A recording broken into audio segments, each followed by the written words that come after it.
Welcome! Oh my God! Nice. Welcome to San Diego Comic-Con 2023!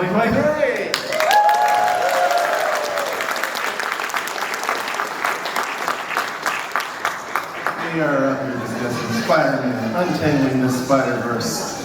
And there's no graphic because we keep having to change who we would be putting on it anyway. We don't need pictures. You have imagination and you've seen Spider-Man before. How many of you have ever seen Spider-Man? How many of you have seen Morales? Spider-Gwen? Spider-Horse?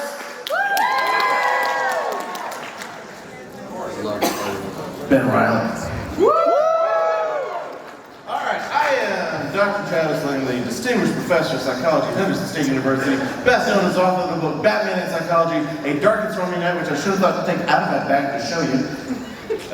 Editor, lead writer, head nerd of the herd on a bunch of other books, most recently Spider-Man Psychology, Untangling Webs, with foreword by Danny Fingeroth. That guy over there, he'll tell you how to work it out. Start this in and work our way over. Oh, who are you? I am vastly unprepared. Hi, my name is David Hooker. By day, I am a product manager at the Walt Disney Company. I work on websites like Disney.com, Star Wars.com, and Marvel HQ most recently. By night, I guess you would say, I do some voiceover along with I work in conjunction with this person here who will share a little bit more as it relates to inclusion, diversity, and social activism. So that's where I'm at. And I'm a huge geek, and you may find me walking around in a Miles Morales cosplay at some point.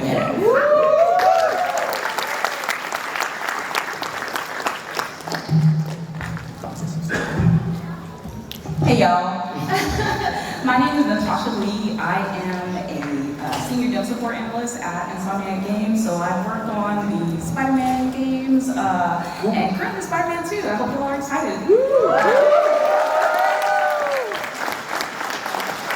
Most notably, as David mentioned, I am also about increasing diversity, increasing representation in our games, in our medium, comics, and just helping share about mental health and how comics and all of this can help with that. And I also did the BLM mural that you can see in the Miles Morales game.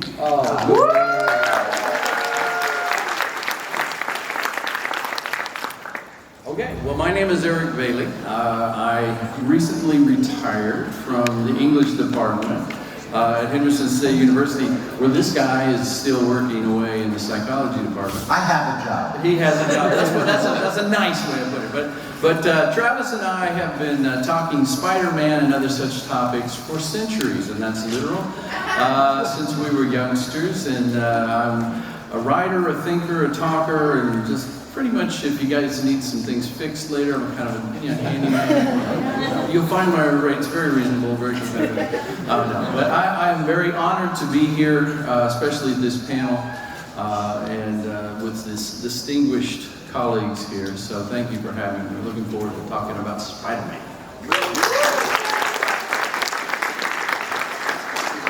Hi, I'm Danny Fingeroth. I did not buy Amazing Fantasy 15 off the stands, but I did get Amazing Spider-Man 1. It was either 10 or 12 cents, I don't remember, but it's a pretty good value. Then, a few years later, was the editor of Amazing Spider-Man, Spectacular Spider-Man, Web Spider-Man Marvel Team Up starring Spider-Man, everything else starring Spider-Man. I wrote Deadly Foes of Spider-Man, Lethal Foes of Spider-Man, Web Spider-Man, and I think that covers a lot, so I've done a lot of Spider-Man.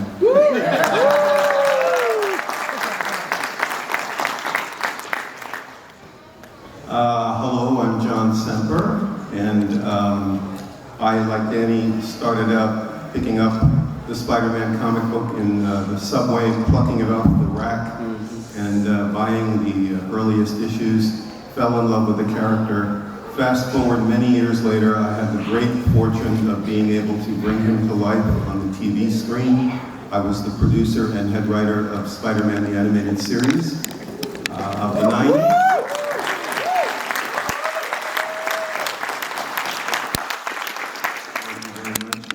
Oh yeah, I think I created the Spider-Verse.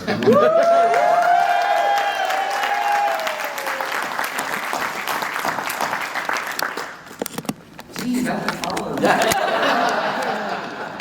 Dr. Brittani Oliver Sillas-Navarro. I'm a marriage and family therapist out of San Diego. I'm working with transitional age youth, which is my favorite because Peter Parker is right in this age. It's 16 to 25. I specialize in grief and loss, so all sad things are going to be referred back to me. And I'm just very, very pleased to be here with you guys. I'm so grateful for everyone who's participating. And then I had the lovely pleasure of working with Travis on the last Spider-Man book. So we on the grief chapter. So.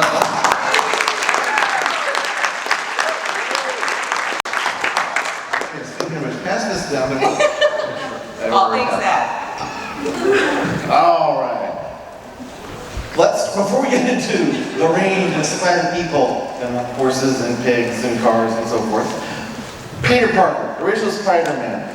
Why does this character resonate with people so much? That alone can fill the hour. We got other spiders to get to, but the original Spider-Man. Why? What is the big deal about it? Ooh, is this up? Everybody. I'll jump in, that way people can clean it up. If I mess it up too bad. I think, and this, take it with a grain of salt, this is my personal experience, right? But I think Spider-Man is, and can be every man. There's a lot of characters, a lot of superheroes, right, that we look to, but a lot of them have a background that all of us can't necessarily identify with. But if I were to ask you, right, to close your eyes and describe the backstory of Peter Parker, he could be a huge number of people, right? When I look back at the character, I think about the idea between whether or not a person is a particular ethnicity, like whether he's white or if he is default. And looking back at the time, I think he was just default and reflective of the people who had picked up the pen. If you were to talk about a student who was just, kind of smart, able to get into a school because of that intellect, right? Whereas, he probably wouldn't have been able to get to that school without some type of academic prowess, right? And then befriends one of the richer kids in school, being a Harry Osborn, right? Spoilers, Harry. And then, sort of has to deal with not having that much money, and then does, some things that he's not really proud of in order to make some money after he, has his accident and gains these powers, right? If you hear that, right, that could be anyone, right? You take New York, you take the level of diversity that exists in that city alone, right? And you go, that could have been me, that could have been a vast number of people. I think that's what really kind of resonates for me anyway, is that he could literally be any one of us, right? And then even, I think we were chatting before, the fact that his mask, his suit covers his whole body. So you don't get any inclination as to a race or, even a sex really, right? It's up to your interpretation there. And then I think the other big piece is that he's so young, and he's transitioning, and he's going through those things that we've all related to, right? And to throw it back on top of that, he's got this kind of charge of his elders, or of this person, almost like this dying wish, right, that he holds on to. And I think a lot of us carry that with us, right? This desire from our parents, from the people who raised us, from some, whether religious, like something that we hold on to that keeps us rooted in the kind of persons we want to be. And I think that's what really resonates when it comes to Spider-Man, at least for me.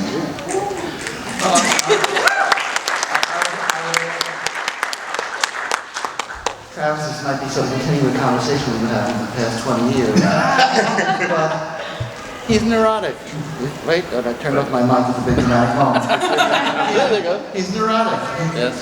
I'm Peter Parker, and the first time we meet him, he's a successful student. He has hard time making friends, doesn't get a lot of dates, but in the many objective ways, he's successful, and he continues to be successful.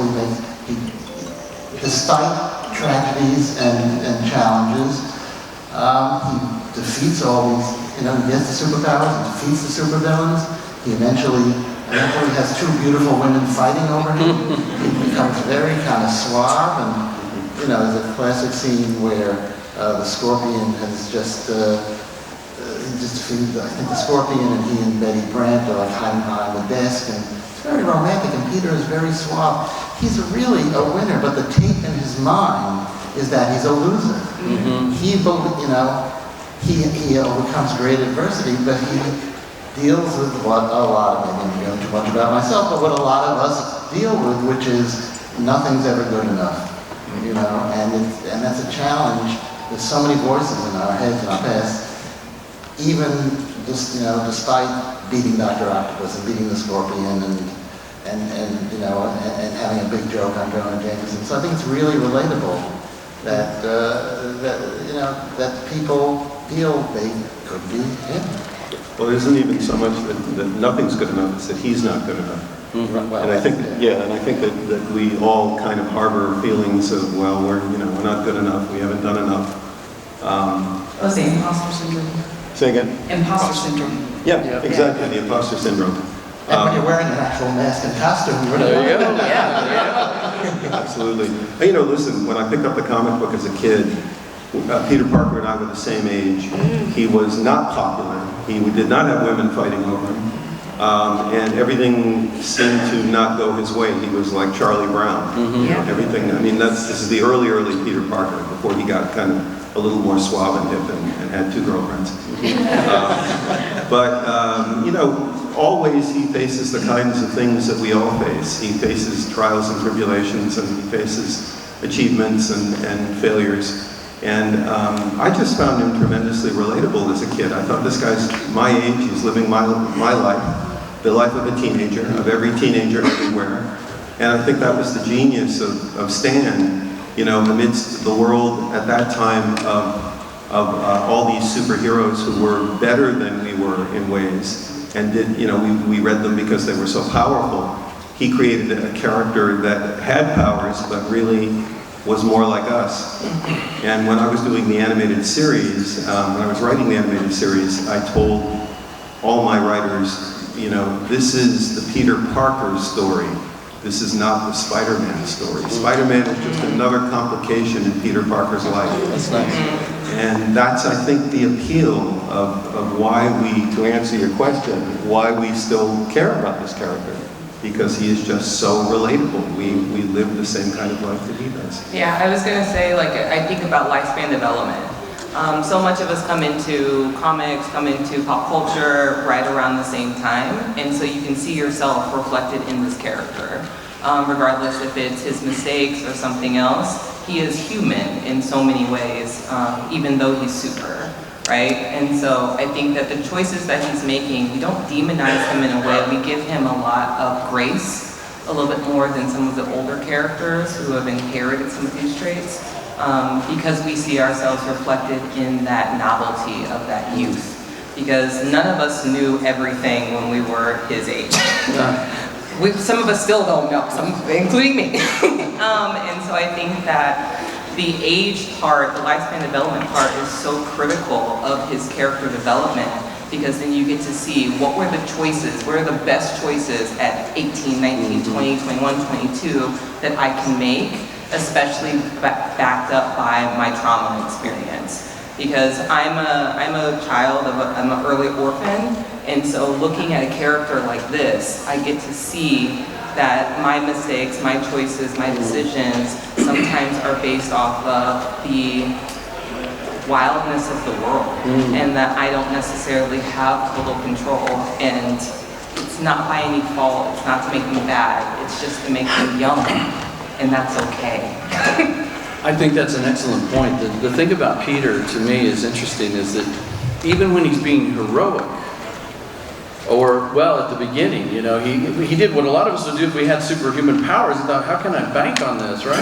How can I make some money? He was very sort of self-involved, as we all are, especially at that age. But his mistake costs him one of his dearest loved ones, which sort of is part of the creation of what Spider-Man becomes.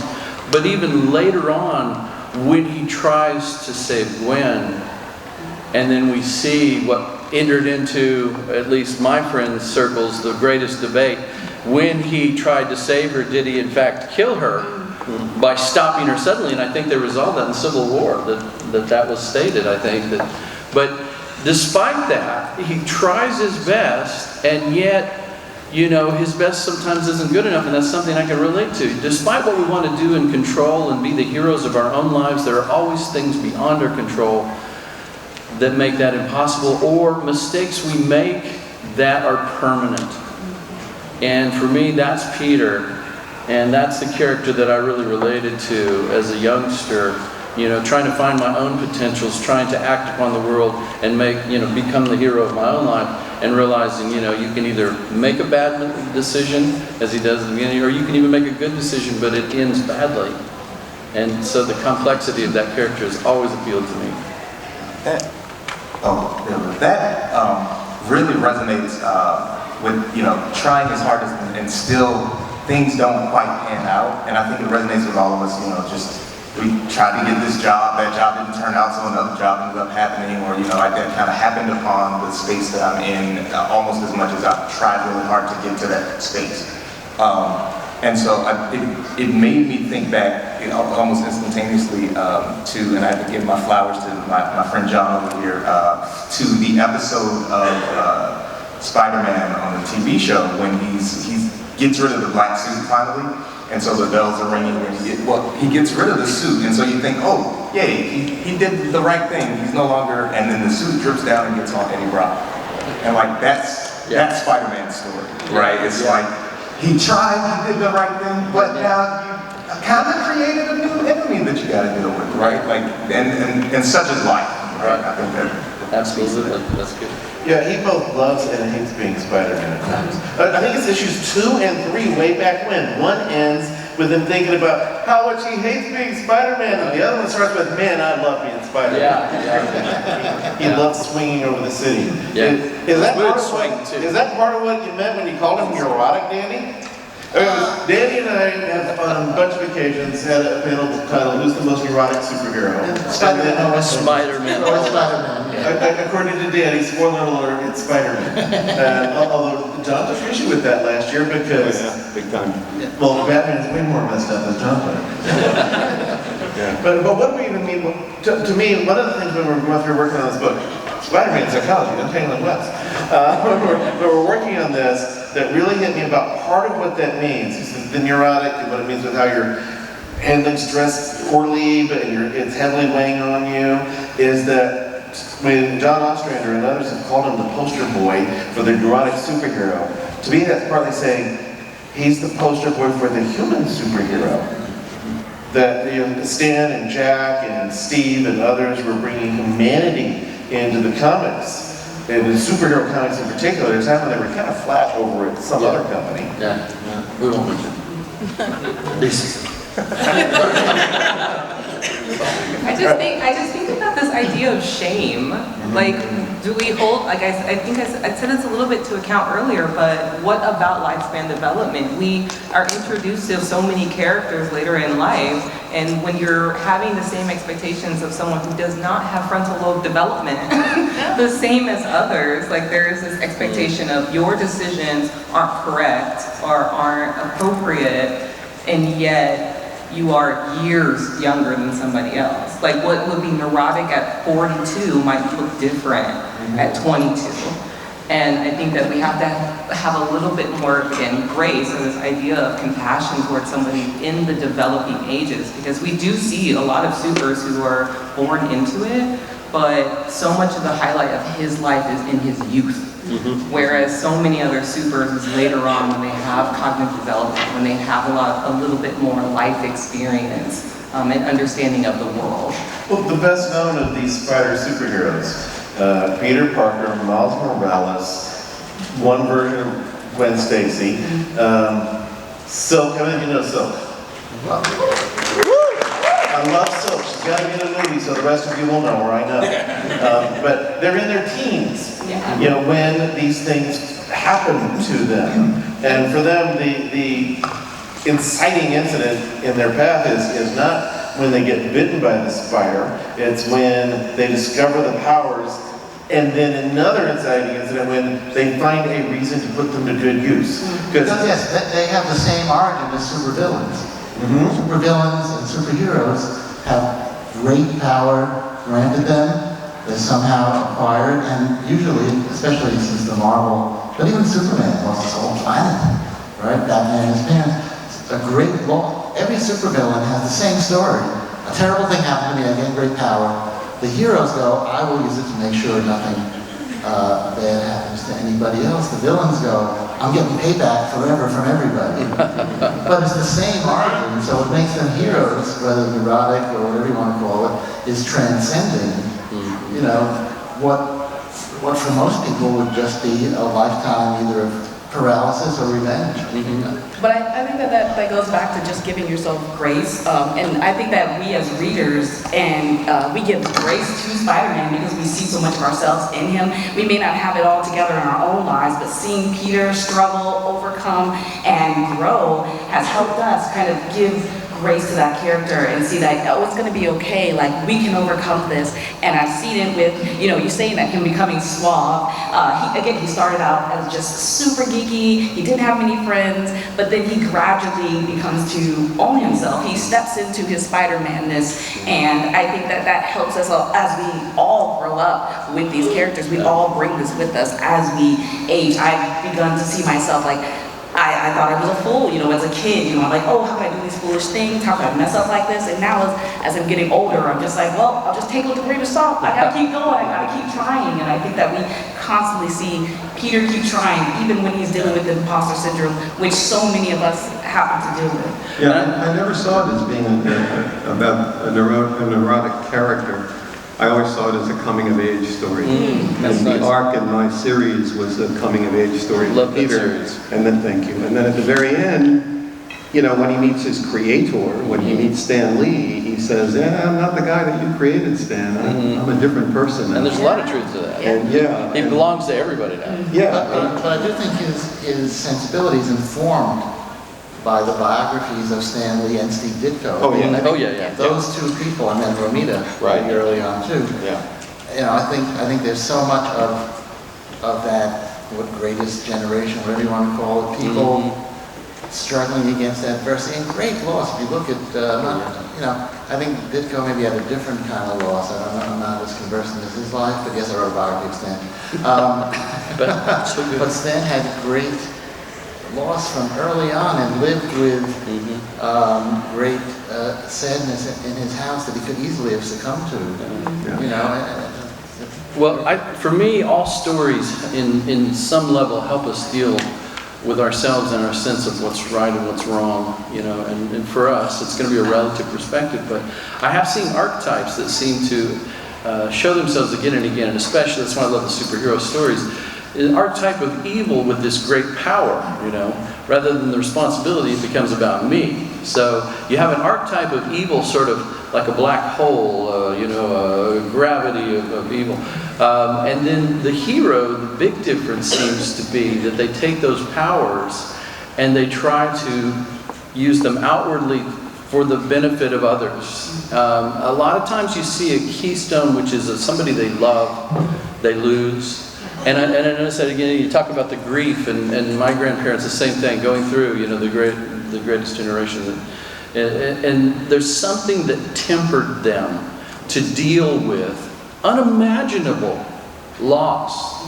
You know, and until it happens to you, you can't understand what it's going to do. But these stories, they deal with unimaginable loss.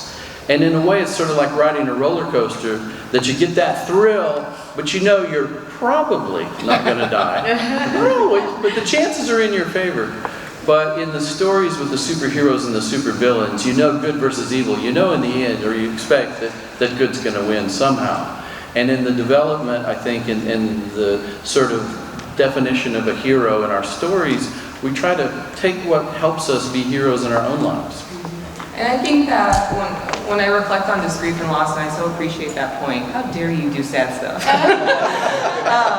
I just want to say, I think that he's a really good example or reflection of the true grief process, right? Yeah. Like, so we see these heroes who have gone through unimaginable losses, like you were saying, and so many of them do. Like, besides, how many can you guys count that doesn't have the death that was profound? Right? Not many. And you have this character who is reacting impulsively, who's reacting out of anger, who's reacting out of sadness, who's reacting out of fear, who's reacting truly from his grief experience. And it's all authentic and it's all okay. And I think that that's why a lot of people resonate with the character, because we don't have to be heroic all the time. We can be real.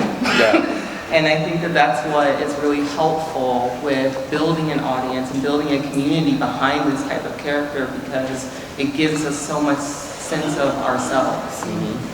You know, it's okay. I was going to say, what was interesting, you know, so let's talk about the Spider-Verse for a second. Yes. Let's do it. You introduce yourself. That's right. You talk about it whenever you want. Well, It's my favorite kind of poetry style. yeah, it's like free verse, only you do it upside down.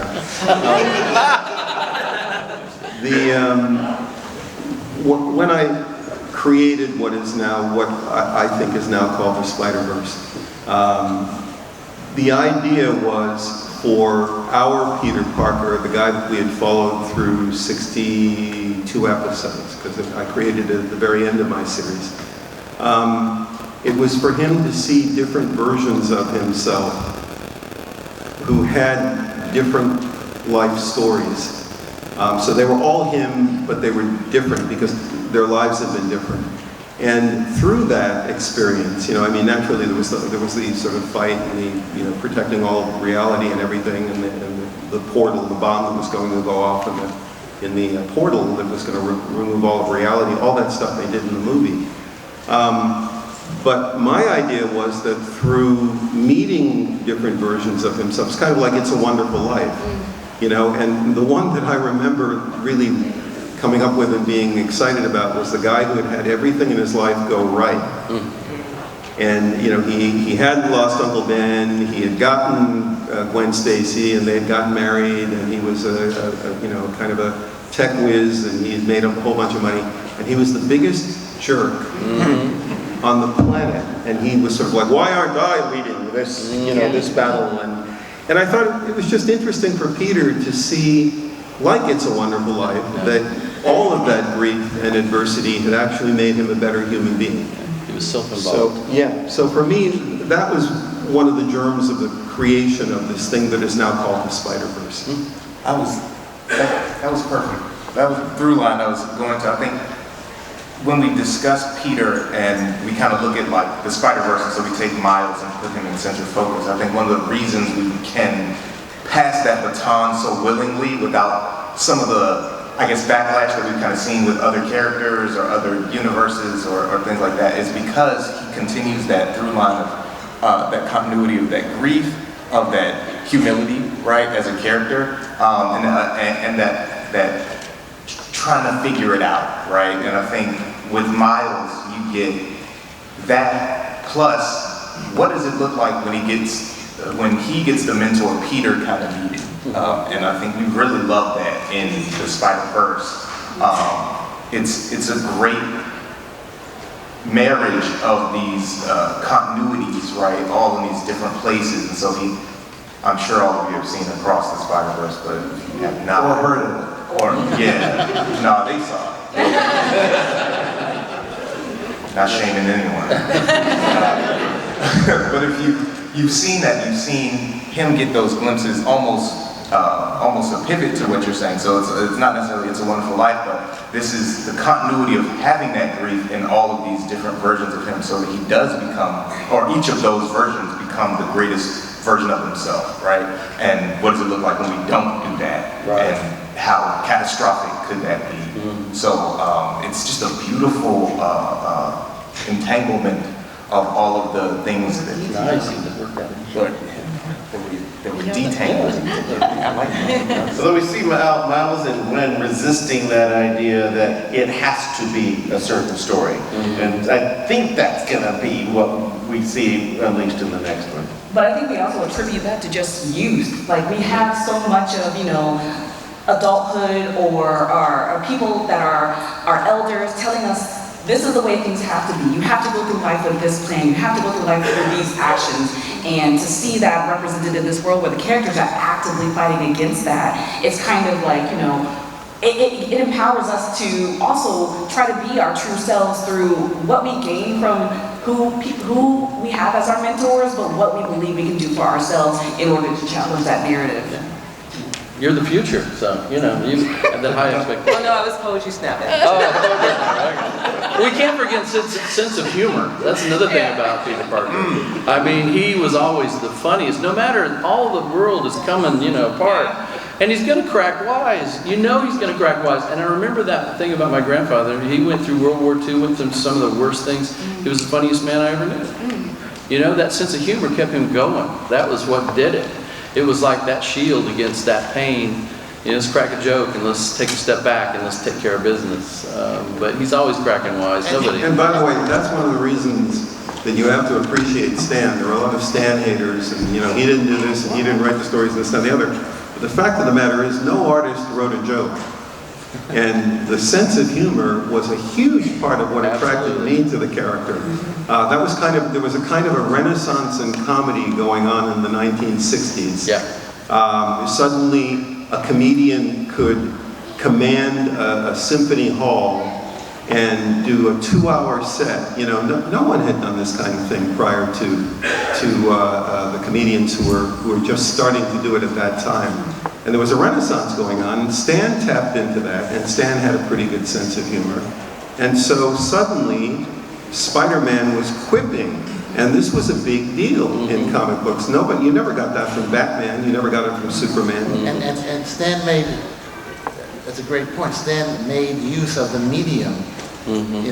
He became funnier when he had the costume on. Yes. And because it was not moving, because it was a static image, Absolutely. you could write these long, he got, one-line quips, but then he could also have longer, elaborate jokes and payoffs while he's, something that in real motion would be a half second. You can have 200 words of Spider-Man either be hilariously setting funny, up a joke, or being introspective. But he used the medium to its maximum extent to be funny mostly, but also to be introspective. But it was just it came from having like 25 years as a comics writer and editor leading up to that. Suddenly, And just being brilliant with words. One thing that there was about Stan, he was brilliant with words and brilliant with wordplay. There's a wonderful joke, I think it's in your book, Danny, where Stan's walking down the street with some friends, and all of a sudden a bird craps on his shoulder. And just instantly he reaches up and he says, "For the Gentiles you sing." And that was just perfect. Thank you for that, because I was on a Jewish panel today and I couldn't fit that joke in. So you got it. Great assist. Well, and I think the jokes were for us, right? And that's one other thing that Stan did so well. He would make you feel like you were the one he was writing that for. Sitting down and opening those comic books when I was a kid, I felt like Stan wrote this just for me. And those jokes from Spider-Man, they were just for us. And he was funnier when he put on the costume. It was far funnier, The funniest thing, as far as I'm concerned, that also to sell books, is not Spider-Man, just my favorite piece of Stan Lee cover copy, which is both serious and ridiculous at the same time. It's one of the old Marvel Monster books, and the line is, "Only one man on earth knows the horrible, incredible secret of the amazing two-headed thing. And to my eternal regret, I am that man." That's That's classic. I think that's a good thing too to reflect on, like this idea of how important play is. And oh, Jesus. Just this concept of, again, we get to allow for our character at this age and stage of development to play and to be silly and to have like one-liners and just to have how important social relationships are. Oh yeah. So whereas a lot of the older heroes that we have, most of their relationships are with their peers and fellow heroes. Whereas you're seeing him have developmental relationships. And so I think that this idea of how to play and when you can play was really based off of the lifespan development. And you see that, again, as we kind of tie that back to the Spider-Verse, right, in that world, you see that with Miles, you see like the instance of him getting bit, right, with the spider, and he looks down and slaps his hand. Like, it's completely unexpected. Like, it's hilarious, right? And then you see the moments when he's with his uncle and like they're joking or trying to give him game in that moment, right? Or into the next movie, you see their interactions with the parents, right? So good. Yeah, so good. Those yeah. changes. I think that humor almost, don't quote me, but it feels like Peter Parker kind of bred that into what we see as heroes today, right? Like when you think about your action movies of the 90s, clearly they haven't had their, Peter was in these comics, but you see, the quips, the hasta la vista babies, all those like little one-liners that we get kind of didn't exist before Peter was doing that in his fights. But I also think that the comedy is just him as a superhero not taking himself so seriously. He allows himself to just be like, well, I'm just Spider-Man, so I'm just gonna crack a joke because that's what I'm doing. This situation is unfortunate, so that's the idea to laugh about it. And I think we don't get a lot of that comedy. Right. Those other heroes are just, I'm in it. I have to be stone-faced, or I have to be, magnificent, flowing cape, and he's just a dude in spandex. Yeah. And Miles is hilarious. Yes. That's my next question. If anybody wants to ask a question in a minute, gather at the mic. Considering this crowd, we might have time for two. But Miles, what is it about Miles as a character that makes him so beloved by so many people? Clearly the race is part of it, but that is not all there is to it.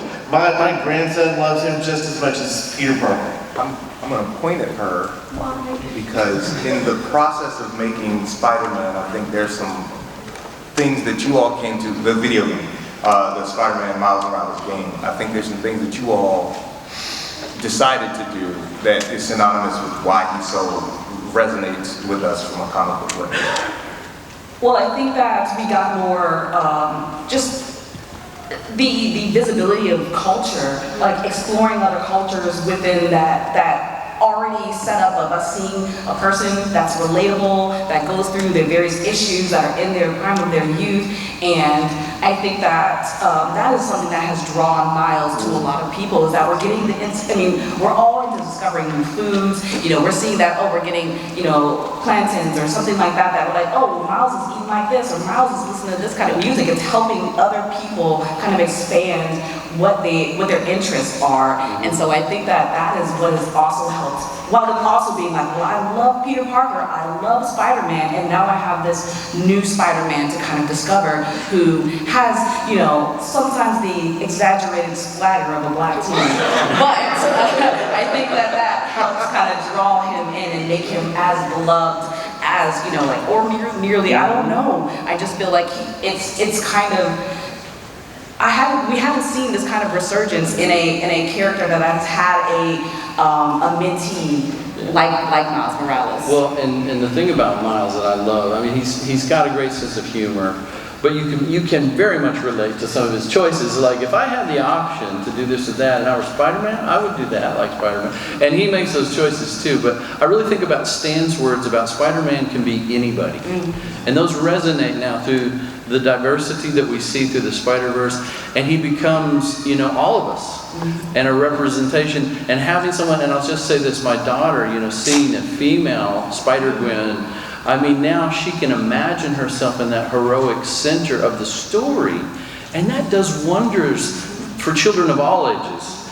And for me, Miles is just that eternal child, and I'll say this, that, you know, in the many decades now that I've been on this planet, you gotta keep playing. Yes. Never stop playing. Never stop cracking the jokes. Never stop having fun. When you stop having fun, you're not living anymore, you're just surviving. So you gotta keep going on, and that's what Miles is all about. Yeah. You know, he's living in a world where it is not hard, I mean, it's not easy to be who he is. And he's gonna swing through it, and he's gonna have a good time, and he's gonna have fun, and you're gonna come along with him for the ride. And I would like to just piggyback off of the Gwen. I think that Gwen as a character is so phenomenal to me, just because for so many years she's kind of been a victim. Like, we have, you know, she's died, she's been cloned. It's kind of like, and now she has become her own hero that is now taking charge, especially with these films and, you know, the spin-off arcs that she has had within Spider-Verse. And I think that that has also helped us now see how prevalent we can have with diversity within comics, of the change and the pivot that we can have for these characters. Yeah. All right, what you got? Was she screening your questions? What? Okay, cool. Thank you. This is a great discussion. I want to thank all of you first. My question is, growing up, 28 years old, so I've had a lot of different versions of Spider-Man, a lot of different representations of Peter Parker. We had obviously the animated versions and Miles Morales. We have like 7 minutes. Sorry. I'm sorry. Who do you guys think embodied the best Peter Parker between like Andrew Garfield, Tom Holland, Tobey Maguire? The 90s animated Spider-Man. There you go. That's I think that's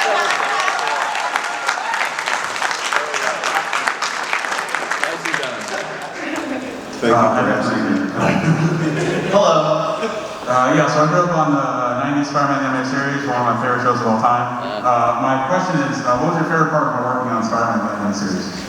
Oh, my favorite part, getting it done. Because it was really hard in the beginning, and there was a lot of infighting, and it was a very difficult show. And the first 13 episodes were not what I wanted the show to be. Right in the middle of it, I was fired, but then they found out they couldn't fire me, and so they ultimately had to sign me. I was just telling my friend Karen the whole story of that. But no, I was literally fired. And then the network said, you can't fire John Semper, and so they couldn't. So just surviving it was for me the best part. But there are moments, the great thing is from episode 12 on, the show got to be exactly what I wanted it to be and what I saw in my head. And there were just some moments where I felt like, well, I'm never going to be able to top this in my career, and I probably haven't. The Spider-Verse was a huge, thing, coming up with the ending. But there were moments in the middle, the whole death of Mary Jane, where, he found out he had married the clone, and then Mary Jane, Spoilers from the 90s. Yeah, I'm sorry. No, I had a lot of good moments in that series. I'm very proud of this series. It's a great series. Thank you. Hello. Hi, this is for John Semper. Since X-Men 97 is a thing, I can't help but wonder, what's your take on the Spider-Man animated series revival? What's the story? Can we see Mary Jane? What's your take on the revival? Oh, I'd love to do the series again, but I doubt that I would get the same kind of freedom that I had, because when I did the 90s series, Marvel, right after I met Danny, actually, I had a conversation with Danny, and then I was informed that I never had to talk to anybody from New York again. And so fortunately I got to meet him, because I have a great deal, of respect for Danny. Absolutely. But I did not have to deal with Marvel, because Marvel was going through kind of almost bankruptcy. And all I had to do was deal with getting a show out the door. And so I had a lot of creative freedom. I doubt that Disney/Sony would ever give me that kind of creative freedom again. And then they pretend that I don't exist, which is fine. It doesn't affect me really one way or another. The show is fine. Yeah, that's right. The show is what it is, and I'm still gainfully employed. But I'd love to pick up where we left off and just keep going. But I'll tell you how the world is different. I did a movie last year that premiered here last year called Green Lantern, Beware My Power. And I love the movie. I think it came out great, and I thought it was great. And there were so many people that were angry because we didn't do exactly what was in the comic book, and we took liberties. Well, I took liberties with Spider-Man's mythos throughout my entire series. I tried to stay true to the spirit, but I changed a lot of things. And luckily, we didn't have the internet back then. And we didn't have a kind of fandom, that there is. And for a lot of young kids, they were introduced to Spider-Man through my series. So I was able to get away with things that I think people would just rant and rave and want to burn my house down now. I don't know, it's a different time. I'm happy I did what I did, and Sony and Disney can call me whenever they want to. And Thank you. Thank you. Thank you for asking. This is also for John. Having seen the latest Spider-Verse movie, I was disappointed that first Spider-Man wasn't in it. Do you know when it's going to be in the next one? Or if there's a way for you to pitch or campaign for it to be in it? Well, I have two feelings about that. One is, I don't want them to touch my Spider-Man without me.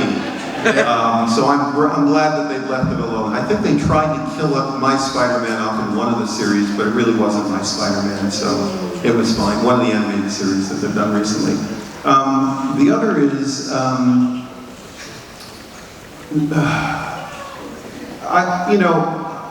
I wouldn't mind being credited on one of those movies. I don't need their money. I wouldn't mind being credited, but Disney, Sony just seems to go out of their way to not acknowledge my series. Or me. And I don't know who's behind that, or if anyone's behind it. I don't want to be paranoid about it. But I think it's silly because my series exists and everyone can see it, and they just seem to go out of their way to sort of pretend that it doesn't exist. So as long as they're going to do that, I don't want them to touch my Spider-Man. I just prefer to let, they can go off and do whatever they want. Can we answer this in 10 seconds? Yes, speed round. Favorite spider person? For any of you, like down the line. Love the classic. Aranya. Go ahead. Aranya. Me too. What was the question? Your favorite spider person? My favorite spider person is Peter Parker. Yeah, Peter Parker. But I love Miles.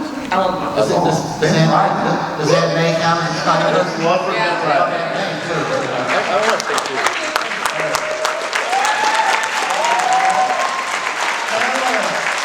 Where can they find you? At the convention or online? Start that in, work this way while they throw us out. Be therapeutic like Bumble at Instagram, or on Instagram. I'm old.